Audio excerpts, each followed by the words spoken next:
Hey guys, it's Mitch here, also known as MADgiKIll, and I'm starting a new series. Here's my friend Eric. Yes, that's me.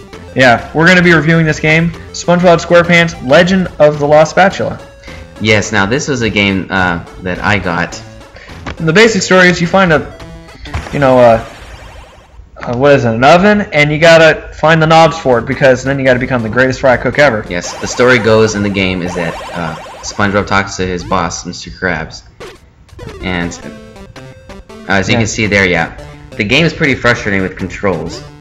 The portals, I mean, there's no platform there. How would you even know you're supposed to stand there? Yeah, see, and you see those bubbles that come up from SpongeBob. It's actually a weapon that he's using, and it pushes enemies away pretty much. They run back at you. They run back at you sometimes, yes. What was the jump button again? The jump button, actually, yes, on the Gameboy Color, you would think that the jump button's A, but it's actually B on this game. And it messed me up so many times, because A uses your weapon, and there's some weapons that require ammo, and I end up wasting ammo on whatever I'm using, instead of jumping.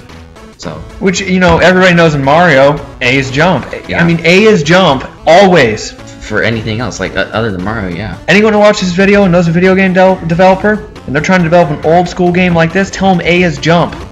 A is jump. And, I mean, the burgers, they temporarily stun the enemy. Yes. They're easier to hit than the bubbles, but all they do is temporarily stun them. Yes. Yeah, that is one of the weapons where I waste a lot of ammo thinking I have to jump pressing A, but... Now, it is a 2-hit system, but there is a part where you talk to Mrs. Puff, and you can actually get 3 hits. But until you find a trunk, you can't ever gain that 3-hit back. Yes. And it's like, if you go all the way down to 1 hit, and you find the trunk, you only gain 1 hit back, not all the way to the 3. And the way that hits are calculated is that SpongeBob loses his pants. And getting that third hit by talking to Mrs. Puff, which you saw earlier, that's the hall monitor uniform, which was in one of his episodes. So every time you get hit, you lose your clothing, pretty much. And when you lose your underwear, it's game over. But you just respawn, basically, back anywhere, a random location in the level that you're in. So why this game is not rated M from nudity, I'm not sure. No, yeah. And yeah, you can see, I was providing the gameplay footage there, and I got hit many times because I tried to jump out of the way, still mess up thinking A is the jump button. Turns out it's B. And again, what's with all the jumping? There's so much jumping. Yes. I mean, look at this. This platform. What the hell? And then this goo, you got to keep jumping to get out of it. And again, you're thinking A's jump. So this is the part where you find this anchor, which is not clearly marked as you're supposed to touch this anchor. It looks like part of the background. So you use it to fall down to this new area. Yep. Yeah, when I was playing, I just walked right into it. I didn't know what was going on, and it sank me into the bottom of the goo lagoon. So then you get this net, and the net is used to catch certain types of enemies, like to get rid of them. But it's a close-range weapon, so it's hard to hit them with. And the enemies aren't clearly marked which ones you're supposed to use that with. No, yeah. I assume it's the ones that float, but I don't think that's always the case. And then that little blue thing there, it looks like an enemy. Who would ever think to touch that to get to the next area? Yeah, instead it just jumps you all over the place. You just hop into the top of the stage. You don't know where you're supposed to go half the time. Right now you're actually supposed to be looking for one of the knobs, but it's just so convoluted all over the place that you don't know where you're going.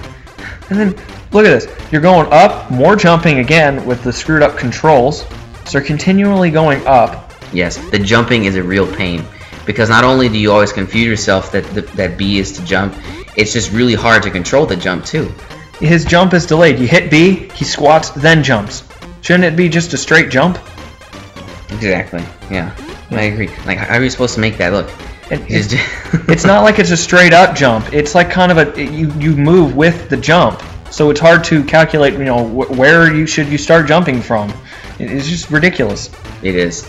And nothing's more frustrating too when you get all the way to the top of where you're supposed to go, which you assume you're supposed to go. Nothing's more frustrated than just falling right back down. And see, now you just randomly got to the boss of the stage. Like, how are you supposed to know that? Which there's no point in going up. You're just supposed to go sideways. Yeah.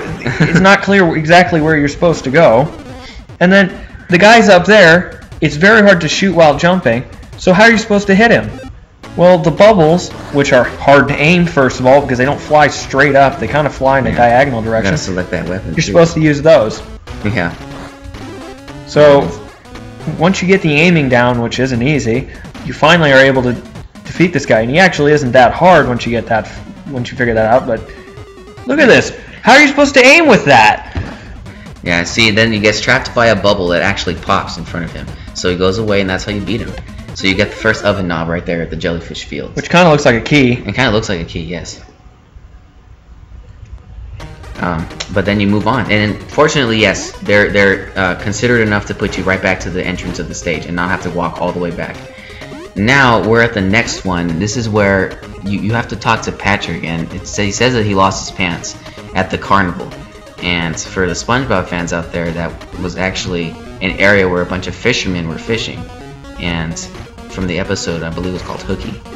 Yeah, and if you know from the episode, you're not supposed to ride those fish hooks there. No, you're not, and you're supposed to in the game because they're platforms. Now there are some fish hooks though that they do kill you if you stay on them too long. Yeah.